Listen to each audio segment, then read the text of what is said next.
बिस्मिल्लाहिर्रहमानिर्रहीम अस्सलामु अलैकुम रहमतुल्लाह। जनरल फैज़ की मिलिट्री कस्टडी के बाद पाकिस्तान में जो सबसे ज़्यादा बहस की जा रही थी, बात की जा रही थी, वो ये थी कि क्या ये शिकंजा जनरल बाजवा के गिर्द भी कसा जा सकता है, जनरल बाजवा को भी गिरफ्त में लिया जा सकता है। जनरल बाजवा के मतलब बहुत सारी अफवाहें गर्दिश कर रही थी और सबसे ज़्यादा अफवाहें उस वक्त गर्दिश करना शुरू हुई जब एक इवेंट मुनक्किद किया गया 14 अगस्त के मौके पर जनरल आसिम मनीर की जानिब से। वहाँ पर पिछले तकरीबन को 20 साल के जो फ़ौजी अफसरान थे वहाँ पर मौजूद थे और 2 आर्मी चीफ़, बनते तो 3 हैं लेकिन 2 आर्मी चीफ़ मौजूद थे, जिसमें एक जनरल अशफाक परवेज़ कियानी और एक जनरल राहिल शरीफ। जनरल बाजवा बीच में से मिसिंग थे। तो जनरल बाजवा के मतलब अब ख़बर आई है कि वो पाकिस्तान के अंदर लैंड कर चुके हैं, पाकिस्तान के अंदर आ चुके हैं और पहले उनको हाउस अरेस्ट करने का, उनको गिरफ़्तार करने का, पकड़ने का, उनको हिरासत में लेने का, कस्टडी में लेने का, इस तरह की बहुत सारे अफवाहें और ख़बरें चलाई गई। लेकिन फिर बहुत सारे सोर्सेस के ज़रिए से बहुत सारे ज़राए ने इस बात की तस्दीक की कि जनरल बाजवा तो पाकिस्तान में है ही नहीं, जनरल बाजवा तो पाकिस्तान में मौजूद ही नहीं। इसी वजह से वो उस इवेंट के अंदर भी नज़र नहीं आए और पाकिस्तान में ना होने की वजह से उनके मुतालिक कुछ नहीं कहा जा सकता कि आया उनके ख़िलाफ़ कोई तहकीकात होगी, कोई एक्शन होगा, कोई इन्वेस्टिगेट किया जाएगा, क्योंकि सारे मामले को जोड़ा जा रहा है जनरल बाजवा के साथ। देखिए, ये जो जनरल फैज़ हमीद को इस वक्त हिरासत में लिया गया है, बात यह कि नून लीग असल में अपना बयानिया बना रही है, नून लीग इसमें से अपना लुत्फ़ तलना चाहती है और नून लीग अपना बीच में से फ़ायदा हासिल करना चाहती है। और नून लीग की जानिब से ये जो बातें की जा रही हैं उससे तो साफ़ लगता है कि उनका पाकिस्तान की मौजूदा जो इकनॉमिक सिचुएशन है, पाकिस्तान के अंदर जो महंगाई है, बेरोज़गारी है, पाकिस्तान के अंदर जो तबाही और बर्बादी है, उससे कोई लेना देना नहीं, उससे कोई ताल्लुक़ वास्ता नहीं और ना उसके अंदर कोई दिलचस्पी है कि पाकिस्तान के मसाइल को हल किया जाए। पाकिस्तान के मामलात के अंदर जो इस वक्त पाकिस्तान के मसाइल मौजूद हैं, पाकिस्तान के इस वक्त इशूज़ हैं, उनके ऊपर कोई तवज्जो नहीं, सिर्फ़ अपनी पड़ी हुई है किसी तरह से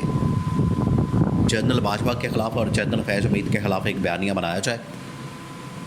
और इनसे इंतकाम लिया जाए। अब ये जनरल बाजवा की पाकिस्तान के अंदर आमद, इसको जोड़ा जा रहा है कि क्या जनरल बाजवा से भी तहकीकात होंगी या इन्वेस्टिगेट किया जाएगा। बात यह है कि जब जनरल फैज़ हमीद को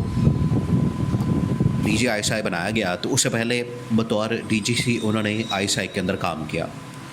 और ये उस वक्त का केस है, जो टॉप सिटी का केस है,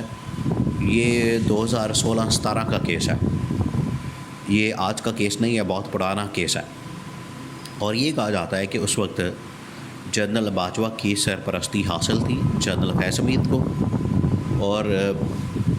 जनरल बाजवा ने उस वक्त ना सिर्फ इस तहकीकात को बंद करवा दिया, इस केस को बंद करवा दिया, इसकी फ़ाइलें बंद करवा दी, क्योंकि उस वक्त जनरल बाजवा और जनरल फैज़ हमीद आपस में एक पेज पर थे,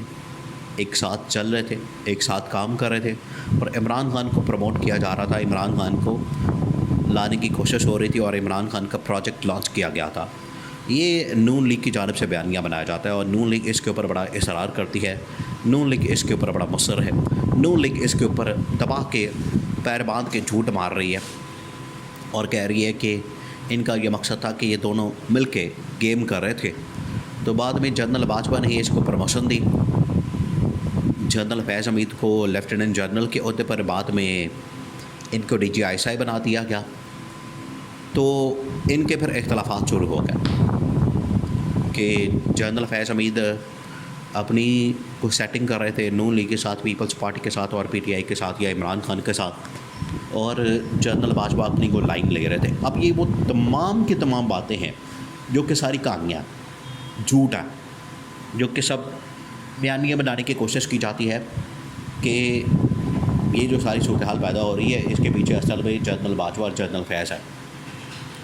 हकीकत ये है कि दोनों असल में जनरल बाजवा तो बॉस थे और पाकिस्तान के अंदर आपको पता है कि आर्मी चीफ़ एक बड़ी ताकतवर पोजीशन है, एक बड़ी ताकतवर पोस्ट है और एक बड़ी ताकतवर होता है। तो जनरल बाजवा आर्मी चीफ थे और सेकंड इन कमांड पाकिस्तान के अंदर जिसको समझा जाता है वो होता है DGISI। DGISI के पास बड़ी पावर होती है, बड़े इख्तियारात होते हैं, उसके पास बड़ी ताकत होती है। तो जनरल बाजवा और जनरल फैज़ हमीद अब क्योंकि एक फर्स्ट इन कमांड था आर्मी चीफ, एक सेकंड इन कमांड था DGISI, तो उनका एक वर्किंग रिलेशन तो मौजूद था, उनके आपस के ताल्लुकात, इंटरेक्शन। अब ये बड़ी इमरान खान की तस्वीर के ऊपर बड़ी बातें करते हैं, या तस्वीरें जो इमरान खान की जानिब से रिलीज़ की जाती थी सर्दियों के दिनों में, दोपहर में, कि जब ये दोनों तीनों बैठे होते थे, इन्होंने धूप के अंदर कुर्सियां लगाई होती थी लॉन में वज़ीर-ए-आज़म हाउस के, और उस पर बड़ी तनकीद करते हैं कि देखें ये सारे इकट्ठे बैठे हुए थे और सारे मिल के जो चल रहे थे। तो जनरल बाजवा तो बतौर बॉस काम कर रहे थे, और जनरल फैज़ हमीद DGISI के तौर पर न सिर्फ वज़ीर-ए-आज़म को रिपोर्ट करना बल्कि आर्मी चीफ को रिपोर्ट करना ये उनकी ज़िम्मेदारी में शामिल है। तो वो काम कर रहे थे, ये तो उनका काम था, उनके ओहदे की ज़िम्मेदारी थी, उनके ओहदे की डिमांड थी, रिक्वायरमेंट्स थी। तो वो किस तरह से अपनी ज़िम्मेदारी से पीछे हट सकते थे? तो उन्होंने तो अपनी ज़िम्मेदारियाँ निभाई, उन्होंने अपनी ज़िम्मेदारी पूरी की, और उस वक्त में जो पाकिस्तान के मफाद में था, पाकिस्तान के इंटरेस्ट में था, पाकिस्तान की रियासत के फ़ायदे में था, वो सब कुछ किया जा रहा था। जिस तरह से उन दिनों में 2019-20 की बात है, उन दिनों में जो सबसे बड़ा मसला आया, आलमी सतह पर एक बहुत बड़ा इवेंट बना, आलमी सतह का, लोकल सतह का नहीं,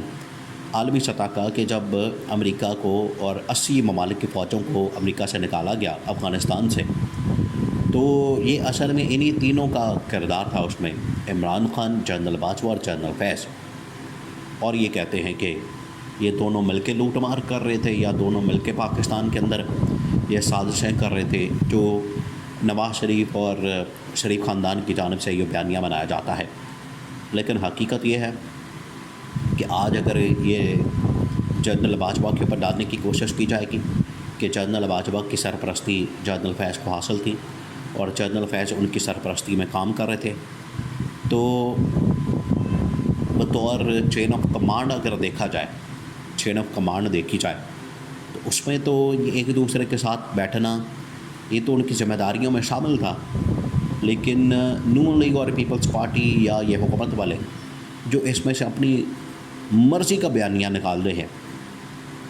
ये बयानिया बिल्कुल नहीं चलने वाला, और आवाम ने जिस तरह से इनको रिजेक्ट किया, इसी तरह से इस बयानिया को भी रिजेक्ट कर दिया है।